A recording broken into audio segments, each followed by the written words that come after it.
Kawan, lo pernah ngerasa nggak? Waktu aneh banget. Pas kita kecil, sehari kayak panjang banget. Bisa sekolah, main bola, nyolong mangga tetangga, berenang di kali, masih sempat belajar, dan akhirnya tidur dengan senyum. Tapi pas udah dewasa, rasanya baru bangun udah malam lagi. Waktu kayak kabur, kayak dikejar target terus.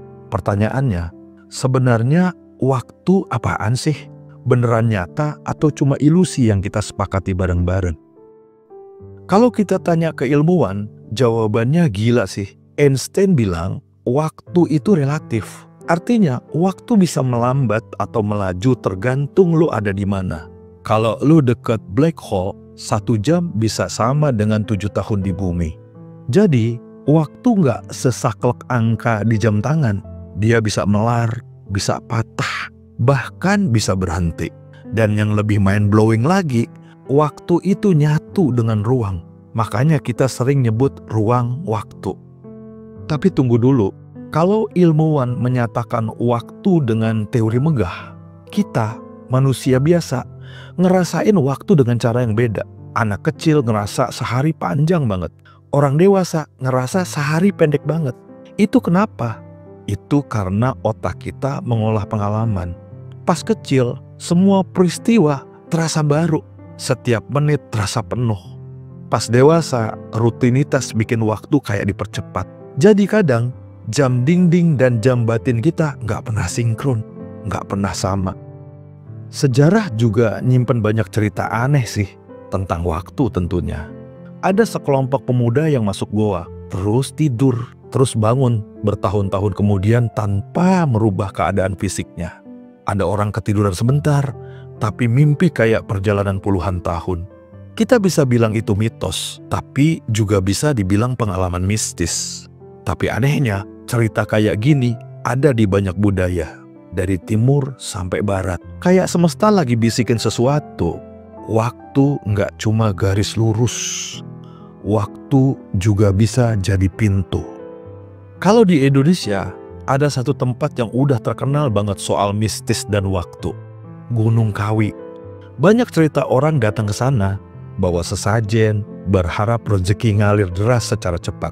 Ada kisah yang lebih gelap. Orang yang katanya bisa dapat kekayaan instan, tapi ditukar dengan umur. Seakan-akan rezeki dan waktu punya hubungan rahasia. Lu dapat yang satu, tapi lu bayar dengan hal yang lain. Serem. Iyalah. Tapi cerita-cerita itu bikin kita mikir, jangan-jangan waktu adalah mata uang paling mahal di semesta ini. Tapi ada sisi lain yang lebih halus. Coba bayangin lu duduk sendirian, hening, gak ada suara, gak ada notif HP, hanya nafas lo dan detak jantung lo. Di situ waktu kayak berhenti, masa lalu, masa depan, semua nyatu di detik itu juga. Ilmuwan nyebut ini gelombang otak alfa atau theta. Tradisi mistik menyebutnya ruang batin. Tapi intinya sama, lu masuk ke lorong sunyi waktu. Di sana, lu bisa ngerasain kedamaian yang gak bisa disentuh jarum jam. Kawan, coba bayangin adegan film Interstellar. Seorang ayah kejebak di dimensi waktu yang aneh, tapi tetap bisa berkomunikasi sama anaknya lewat getaran buku di rak. Kayak mustahil, tapi di film itu dijelasin pakai konsep sains. Gravitasi bisa bawa pesan lintas dimensi.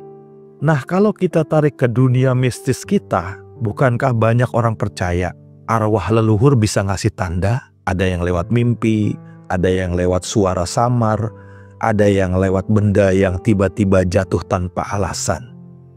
Apa ini cuma sugesti? Atau jangan-jangan ada dimensi lain tempat mereka masih ada dan sesekali komunikasi lewat celah kecil di ruang waktu kita? Kalau Einstein bilang ruang dan waktu bisa dilipat, mungkin leluhur kita nggak bener-bener hilang. Mereka ada di sisi lain kain semesta yang sesekali ngetuk kain itu supaya kita tahu. Mereka masih memperhatikan kita. Kalau komunikasi lintas dimensi itu benar, berarti waktu bukan tembok, tapi jembatan. Dan inilah yang bikin mistis Indonesia makin relevan. Banyak orang percaya rezeki bisa ngalir lewat doa leluhur. Atau kalau leluhur kita ridho, jalan hidup kita jadi lebih enteng. Dari kacamata sains, ini mungkin kayak resonansi.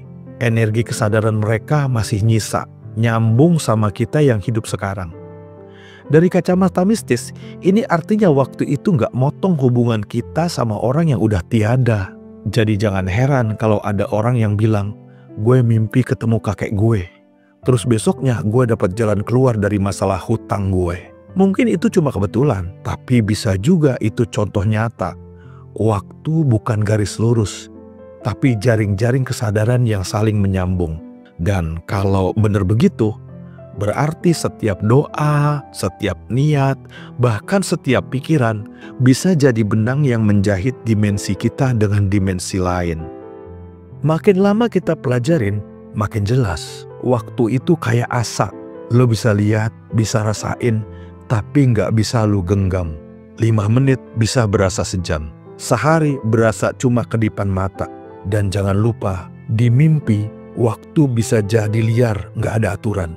Mungkin waktu sejati itu sebenarnya bukan 24 jam yang kita pakai. Mungkin waktu sejati adalah kesadaran lu sendiri. Apakah lu hadir penuh di detik ini atau lu cuma jalan secara autopilot? Jadi jangan heran kalau ada orang yang bilang waktu hanyalah kesepakatan manusia. 24 jam itu buat janjian, buat kalender, buat rapat. Tapi semesta nggak pakai jam tangan. Pertanyaannya, kalau waktu yang kita kenal hanya ilusi, yang mana yang sejati? Jawabannya sederhana, rasa hadir lu di saat ini. Karena cuma itu yang nggak bisa dipotong, ditunda, atau dipercepat. Sekarang adalah abadi, saat ini adalah mortal. Dan sebelum kita selesai, gue cuma mau bilang satu hal. Perjalanan soal waktu ini nggak bakal berhenti di sini. Setiap orang punya pengalamannya sendiri. Ada yang ngalamin deja vu, ada yang pernah mimpi ketemu orang yang udah tiada, ada juga yang ngerasa sehari bisa panjang banget atau malah kelewat singkat. Kalau lu punya cerita soal itu, tulis aja di kolom komentar. Biar cerita lu juga jadi bagian dari perjalanan kita bareng-bareng. Pengalaman lu bisa jadi cermin buat orang lain yang nyari jawaban. Dan mungkin lewat berbagi, kita bisa sama-sama nemuin makna di balik setiap detik yang semesta berikan kepada kita.